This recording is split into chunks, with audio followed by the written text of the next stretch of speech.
Hello everyone, welcome back to our channel Soujanya Mohan. చూసారు కదా తమ్మునేల్. చిన్న పామునైనా సరే పెద్ద కర్రతో కొట్టాలి.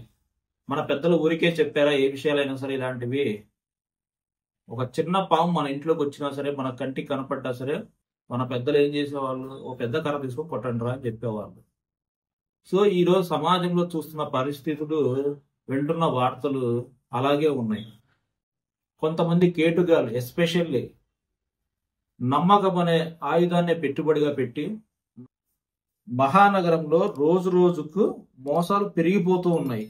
అమాయక ప్రజలను లక్ష్యంగా చేసుకొని పెట్టరేగిపోతున్నారు కొంతమంది ఎస్పెషల్లీ. సో అసలు వీళ్ళకు ఏమనాలో, అసలు ఏం చేయాలో, మరి ఈ పట్టుబడిన వాళ్ళని కూడా గవర్నమెంట్ ఏం చేస్తుందో ఇప్పటి వరకు మనకైతే ఎటువంటి సమాచారం లేదు. ఎందుకంటే ఈ మధ్య రీసెంట్ గా చూస్తే తెలంగాణలోనే కేవలం నమ్మకమనే పెట్టుబడి చెప్పాను కదా ఫస్టే. కేవలం ఒక నమ్మకంతో ఇదంతా జరుగుతూ ఉంటుంది. దీనికి కూడా కేవలం మిడిల్ క్లాస్ వాళ్ళు మాత్రమే టార్గెట్.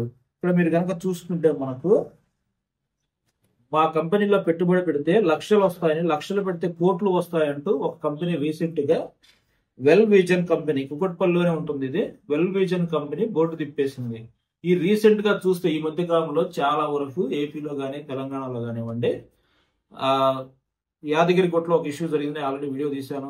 అలాగే ఇక్కడ ఎస్ఆర్ నగర్ లో దగ్గర 100 కోట్లు ఒకప్పుడు ఏదో వందలు వేలు లక్షల్లో ఉండేవి పోగొట్టుకున్న ధనం, కానీ ఈ రోజు కోట్లలోకి వచ్చేసింది. అమాయక ప్రజల లక్ష్యం అంటే రోజు కూలీ చేసుకునే వాళ్ళు, మంత్లీ శాలరీ వచ్చే వాళ్ళు ఒక తాపీ మేసి 130 కోట్ల రూపాయలు వసూలు చేసి రాత్రికి రాత్రి చెక్కేశాడు. నిజంగా అతను అంత నీతిపరుడే అయితే అక్కడే ఉండాలి, ఆ ప్రజలకు సత్వర న్యాయం చేసి ఎవరెవరి దగ్గర అయితే అమౌంట్ తీసుకుంటే ఆ అమౌంట్ మొత్తాన్ని కూడా తను పే చేయాలి. కానీ అలా చేయకుండా అతను తన లాయర్ ద్వారా ప్రొసీడ్ అయిపోయి నాకు మనీ రావాలి, నాకు మనీ వచ్చిన తర్వాత నేను సెటిల్ చేస్తాను. లాయర్ ఎందుకు మధ్యలో? తీసుకుంది ఎవరు? ఎక్కడి నుంచి తీసుకున్నావు నువ్వు? వీళ్ళంతా కూడా పాపం డైలీ వర్క్ చేసుకునే వాళ్ళు, పారిశుద్ధ్య కార్మికులు కానివ్వచ్చు, డైలీ వర్క్ షాపుల్లో పనిచేసుకునే పిల్లలు కావచ్చు, ఏదో స్కూల్ ఫీజుకి వస్తాయనో లేకపోతే ఇంకో దానికో అని చెప్పి కూడబెట్టుకున్న మనీ మొత్తాన్ని కూడా ఈ విధంగా అత్యధిక వడ్డీ ఇస్తాం మీకు మేము, మీరు బ్యాంకులో పెట్టుకుంటే ఏమొస్తుంది మీకు, లేదా మీరు ఒక ల్యాండ్ కొనుక్కుంటే ఏమొస్తుంది, లేదా బంగారం కొనుక్కుంటే ఏమొస్తుంది, దొంగలు కొట్టేస్తారనో, ల్యాండ్ కొంటే వాడు కబ్జా చేస్తాడు, వీడు కబ్జా చేస్తాడని చెప్పేసి వాళ్ళ దగ్గర ఉన్న ధనం ఏదైతే ఉందో దాని 1 లక్ష కావచ్చు, 2 లక్షలు కావచ్చు, 10 లక్షలు కావచ్చు, వాళ్ళ యొక్క కెపాసిటీని బట్టి వసూలు చేసుకొని రాత్రికి రాత్రి చెక్కేస్తున్నారు ఇలాంటి వాళ్ళందరూ. ఇంకొంతమంది వెరైటీగా ఉంటుందని చెప్పేసి ఉద్యోగాలు ఇప్పిస్తామని చెప్పేసి ఒక కేటగిరీ నిరుద్యోగులనే లక్ష్యంగా చేసుకోవడం, వాళ్ళ ద్వారా లోన్లు ఇప్పించడము, ఆ లోన్లకు వాళ్ళనే షూరిటీగా పెట్టేసి వాళ్ళ దగ్గర నుంచి ఆ మనీ తీసేసుకోవడం, ఆ ట్రైనింగ్ కూడా ఏముండదు, రాత్రికి రాత్రి క్లోజ్ చేశాడు దుకాణం. అలాగే ఇప్పుడు వెల్ విజన్ అనే కంపెనీ కూడా మీ దగ్గర ఉన్న మనీని తీసుకొచ్చి మాకు ఇవ్వండి, మీరు లక్షిస్తే మేము ఎంత ఇస్తాము, మీకు అధిక వడ్డీ వస్తుంది. బ్యాంకులో ఉంటే ఏమొస్తుంది? ఒక రిటైర్డ్ అయిన పర్సన్, ఒక టీచర్ ఎవరో ఒకళ్ళు అతని దగ్గర ఉన్న మనీని తీసుకొచ్చి దీంట్లో పెడతారు పాపం. ఎవరు ఆ టైంలో అతనికి పాపం చూసేది ఇంకా. సో ఈ విధంగా రోజు రోజుకు పెరిగిపోతున్నాయి. సో దయచేసి ప్రజలు కూడా ఇలాగే నరసరావుపేటలో ఒక చిట్ ఫండ్ కంపెనీ రీసెంట్ గా నిన్న చూసాను నేను, నిజామాబాద్ లో అక్షర చిట్ ఫండ్ కంపెనీ అంట, అక్షయాను సంథింగ్ పేరు, నేను బయట కూడా చూసాను ఎక్కడ సిటీలో. సో ఆ పేరు మీద కూడా ఉంటుంది. దాదాపు 4,000 మందిని ముంచేశారు వాళ్ళు, 10 కోట్ల పైన వసూలు చేసి. పోయే డబ్బులు కూడా కోట్లలో పోతుంది అందరి దగ్గర నుంచి. ఏదో 10 రూపాయలు, 20 రూపాయలు, ఒక 1000 రూపాయలు, 2000 కాదు. ఈ విధంగా వసూలు చేసే కేటగిరీ కూడా హైదరాబాద్ చాలా ఉన్నాయి కంపెనీస్. నేను 2008 నుంచి చూస్తానే ఉన్నాను. ఎక్కడికి వెళ్ళినా సరే మోసం. అది కూడా ఒక అమాయక ప్రజలను, ఎవరైతే రోజు డైలీ వర్క్ చేసుకుని డబ్బులు సంపాదించుకుంటారో వాళ్ళ దగ్గర నుంచే కొట్టేస్తున్నారు.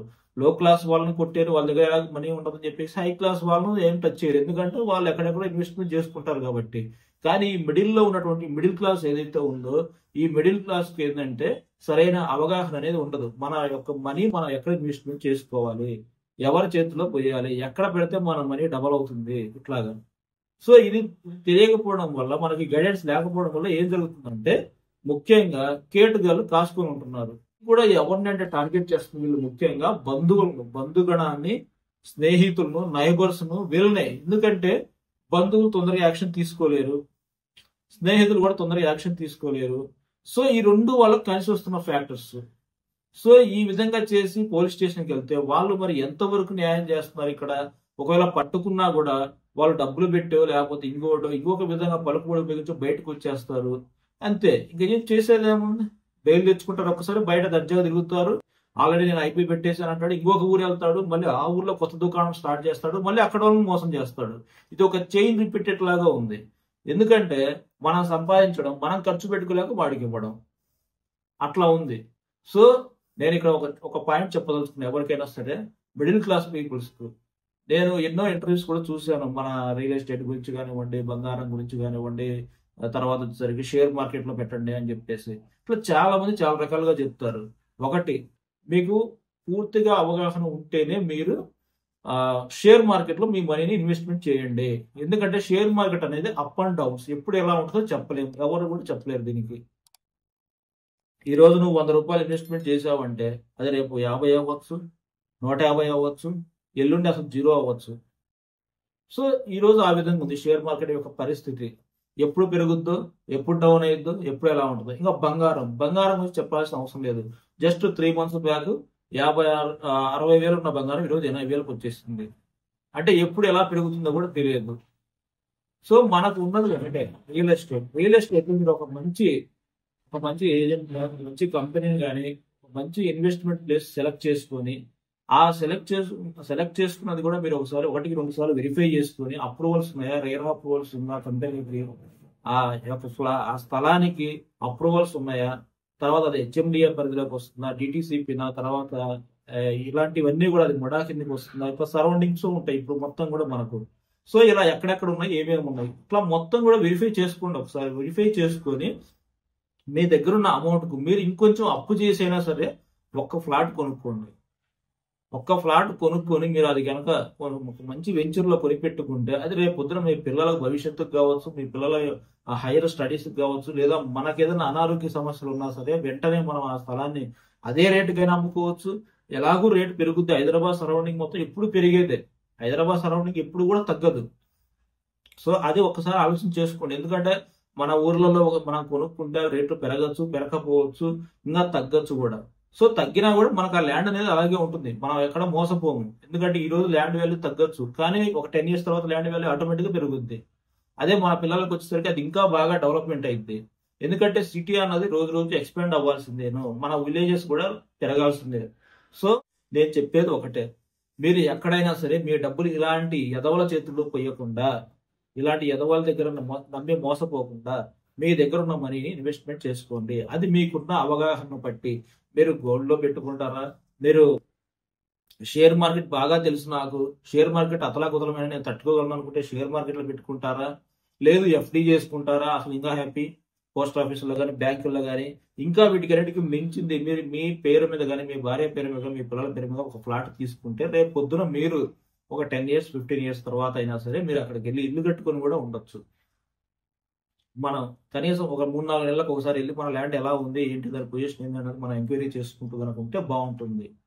సో ఇప్పటి వరకు వినోద్ మీ అందరికీ యూజ్ అవుతుందని నేనైతే అనుకుంటున్నాను. దయచేసి ఎవరు కూడా డబ్బులు తీసుకువెళ్ళి ఇలాంటి విధవ చేతిలో పోసి అధిక వడ్డీలకు ఆశపడి ముఖ్యంగా ఎవరికి కూడా మనీ ఇవ్వద్దు. మీ మనీని మీరు సక్రమమైన మార్గంలో మీరు ఇన్వెస్ట్మెంట్ చేసుకోండి, రైట్ వేలో ఇన్వెస్ట్మెంట్ చేసుకోండి. ఎందుకంటే ఈ రోజు ₹1 పోయింది అంటే మనం సంపాదించడానికి కొన్ని సంవత్సరాలు పడుతుంది. సో ప్రతి రూపాయి కూడా నీటి చుక్క వంటిది. ఒక్కసారి వర్షాకాలంలో వాటర్ కనుక మన స్టోరేజ్ లేకపోతే, మన చెరువులు నదులు లేకపోతే మనకి ఎండాకాలం ఎలా నడుస్తుంది? అలాగే మనకు ఎప్పుడైతే ఆదాయం వస్తుందో ఆదాయాన్ని తీసుకెళ్ళి మనం రైట్ వేలో కనుక ఇన్వెస్ట్మెంట్ చేసుకోకపోతే మనకు ఫ్యూచర్ అన్నది ఉండదు. ఎందుకంటే ఈరోజు డబ్బు ఉంటేనే ప్రతి ఒక్కరు గౌరవిస్తారు. అదే డబ్బు నువ్వు పోగొట్టుకుంటే ఎవరు గౌరవించరు. ఆ పోగొట్టుకున్న సందర్భంగా పలు రకాలుగా మాట్లాడతారు. నీకు తెలియదా, వాడికి ఎందుకు ఇచ్చావు, అసలు వాడిని ఏం చూసి ఇచ్చావు, ఇట్లా రకరకాలు ఉన్నాయి. ఎందుకంటే నేను కూడా ఒక బాధితుడే కాబట్టి. సో మీరు ఎవరైనా సరే ఇంట్రెస్ట్ ఉన్న వాళ్ళు, నేను ఆధురి గ్రూప్ లో వర్క్ చేస్తున్నాను. ఆధురి గ్రూప్ లో మంచి ఫ్లాట్స్ ఉన్నాయి, ఓపెన్ ప్లాట్స్ ఉన్నాయి, మనకు ఫార్మ్ ల్యాండ్స్ ఉన్నాయి. తక్కువ కాస్ట్ లోనే 3 ప్రాజెక్టులు లాంచ్ చేశారు. హైవేకి పక్కనే ఉంటుంది, మీరు రావచ్చు, వచ్చి కంపెనీని విజిట్ చేయండి, మీరు సైట్ ని విజిట్ చేయండి. మీకు నచ్చితేనే మీరు తీసుకోండి. ఎందుకంటే మీ మనీ అన్నది ఒక రైట్ వేలో వెళ్తే బాగుంటుంది. ఎక్కడో ఎవరికో ఇచ్చేసి ఆ మనీ పోయిన తర్వాత మనం పోలీసుల చుట్టూ తిరగడము, అవి కేసులు అవగా వాళ్ళు బయటకు వచ్చేసి ఒకవేళ కేసు పెట్టినా సరే వాళ్ళు బయటకు వచ్చేసి వాళ్ళ డైలీ యాక్టివిటీస్ వాళ్ళు చేసుకుంటారు ఇంకో చోటుకి వెళ్ళిపోయి. కానీ మనీ పరంగా లాస్ అయింది ఎవరు? టైం పరంగా లాస్ అయింది ఎవరు? మనము. సో నా రిక్వెస్ట్ ఏంటంటే మీరు ఇక్కడనే కాదు ఎక్కడైనా సరే మీ యొక్క మనీని రైట్ వేలో రైట్ గా ఇన్వెస్ట్మెంట్ చేసుకోండి. అదే నా సలహా. మీరు ఎవరైనా సరే ఆధురి గ్రూప్ లో ఒక మంచి ప్లాట్ కావాలి అనుకుంటే లో కాస్ట్, ఇప్పుడైతే తక్కువ కాస్ట్ లో ఉన్నాయి మనకు, నాకు కామెంట్ చేయండి, నేను మిమ్మల్ని కనెక్ట్ అవుతాను, సైట్ తీసుకెళ్తాను, సైట్ విజిట్ చేయండి, మీరు చూడండి, మీరు కాస్ట్ పరంగా చూసుకుని అన్ని వెరిఫై చేసుకోండి. ఇది హెచ్ఎండిఎల్ పరిధిలో ఉందా, డిటిడిసిలో ఉందా, లేదంటే ముడాలో ఉందా, ఇట్లాగా మనకు సరౌండింగ్ లో ఉన్న ప్రాజెక్ట్స్ అన్ని కూడా మీరు చూసుకోవచ్చు. మీరు ఎక్కడైతే తీసుకోవాలనుకుంటున్నారో, ఎక్కడైతే త్వరగా డెవలప్మెంట్ వస్తుందో అక్కడ కనుక తీసుకుంటే మీ మనీ త్వరగా రెట్టింపు అవడానికి ఛాన్సెస్ ఎక్కువగా ఉంటాయి. సో ఇది నా సలహా మాత్రమే. ఈ వీడియోను చివరి వరకు చూసినందుకు ధన్యవాదాలు. Thank you.